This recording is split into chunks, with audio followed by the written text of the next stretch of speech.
নমস্কার বন্ধুরা, আজকে আমি করব শিম সর্ষে। তাই জন্য শিমটাকে নুন হলুদ দিয়ে সেদ্ধ করে রেখেছি। কড়াইয়ে তেলটা গরম করে নিয়ে তার মধ্যে আমি কালো জিরে ফোড়ন দিয়েছি। ফোড়নটা একটু ভাজা ভাজা করে নিয়ে তারপরে আমি শিমটা দিয়ে দিয়েছি। তারপর হালকা হাতে শিমগুলো নাড়াচাড়া করে নিলাম।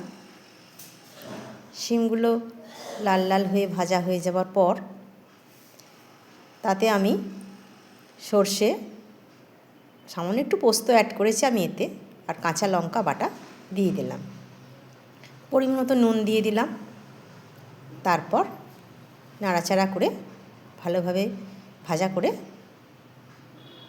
তৈরি আমার শিম সর্ষে। আজকে আমি বানাবো ফুলকপির চটপটা। তার জন্য ফুলকপিগুলো আমি নুন হলুদ দিয়ে ভাপিয়ে রেখেছি। এর জন্য আমি নিয়েছি কর্নফ্লাওয়ার জল দিয়ে গুলে রেখেছি, ক্যাপসিকাম আর পেঁয়াজটা কিউব করে কেটে রেখেছি, আর ভিনেগার নিয়েছি, আর tomato sauce, soya sauce, chilli sauce, green chilli sauce, এই সমস্ত। কড়াতে তেল গরম হয়ে গেলে ফুলকপিগুলো আমি ভাজা ভাজা করে তুলে নিলাম। একটা বাটিতে আমি 1 চামচ ভিনেগার, 2 চামচ গ্রিন চিলি সস, 2 চামচ রেড চিলি সস, 2 চামচ টমেটো সস আর 1 চামচ সয়া সস মিক্সড করলাম। এই চটপটা ফুলকপিটা জানেন আমার শ্রীজার খুবই প্রিয়, তাই মাঝে মধ্যেই আমার কাছে আবদার করে এটা খাওয়ার জন্য। এটা ভালোভাবে আমি মিশিয়ে নিলাম। কর্নফ্লাওয়ারটাও একটু ভালোভাবে মিশিয়ে নিলাম। ভেজে রাখা ফুলকপিগুলো আমি তুলে নিলাম। তারপরে কড়াইতে তেল দিয়ে কিউব করে রাখা পেঁয়াজগুলো দিয়ে দিলাম।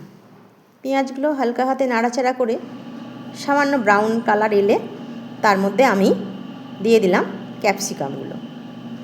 ক্যাপসিকামগুলো ভালোভাবে নাড়াচাড়া করে ভেজে নিলাম। এই চটপটা ফুলকপি জানেন রুটি, পরোটা, লুচি সবের সাথে ভীষণই ভালো লাগে। আপনারা একদিন ট্রাই করে দেখতে পারেন। এরপর আমি আদা বাটাটা অ্যাড করলাম। আদা বাটাটা ভালোভাবে নাড়াচাড়া করে ভেজে নিলাম। তারপর একটু ভাজা ভাজা হয়ে গেলে তাতে আমি যোগ করলাম সমস্ত রকম যে সসগুলো আমি গুলে রেখেছিলাম সেইগুলো।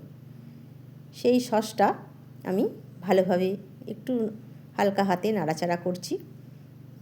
ভালোভাবে ভাজা হয়ে যাওয়ার পর তারপর ওতে সামান্য আমি একটু জল দিয়েছি আর দিলাম পরিমাণ মতো নুন দিয়ে তারপর আমি ওই ভেজে রাখা ফুলকপিগুলো দিয়ে দিলাম।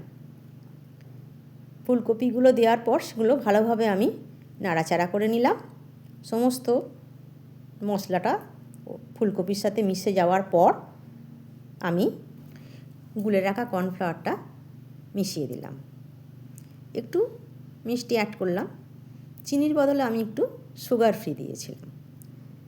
তারপর এটাকে ভালোভাবে নাড়াচাড়া করে সব কিছু উপকরণ ভালোভাবে মিশিয়ে একটু ভাজা ভাজা মতো করে তৈরি আমার চটপটা ফুলকপি। এই রেসিপিটা কেমন হয়েছে অবশ্যই জানাবেন।